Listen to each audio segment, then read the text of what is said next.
The house became quieter in the mornings after the baby was born, but not completely quiet.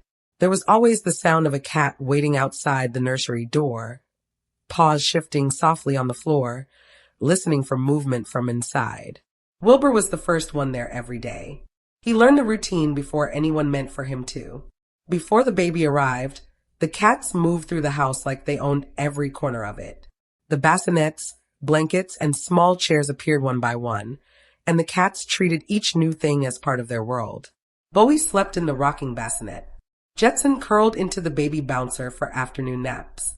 Someone was always sitting near the crib mobile, watching it turn slowly above them. The family laughed about it quietly while they prepared for a different kind of life. When Griffin finally came home, the house changed again. Bottles sat on counters. Laundry stayed unfolded longer. Lights turned on in the middle of the night. The cats watched all of it carefully from nearby chairs and hallway corners. At first, everyone moved slowly around each other. Wilbur was calm and curious. Bowie liked to stay close, but from a distance. Jetson seemed mostly interested in warm blankets and quiet windowsills. Each cat adjusted in a different way. The family paid attention to every small interaction. Nothing was rushed. If a cat walked near the baby, they watched closely. If Griffin reached out too quickly, gentle hands redirected him. Then one morning, Wilbur heard the nursery door open. He slipped through the small space beside it before anyone could stop him. He ran straight to the crib and jumped inside with surprising confidence. But once he landed, he became careful again. Slow again. He rubbed against the baby softly and settled beside him like this had always been part of the morning. Griffin laughed immediately. After that, it became routine. Every morning, Wilbur waited outside the nursery door. As soon as he heard movement inside, he stood up and looked toward the hallway. The second the door opened, he hurried in and jumped gently into the crib to greet his little brother. The family still stayed careful. They never left them alone together. They watched closely from nearby, especially during those early months when everything still felt new and uncertain. But the worry slowly became smaller. There were little signs first. Griffin learned not to pull tails. He began reaching out with open hands instead of grabbing. The cats stopped leaving the room when the baby made loud sounds.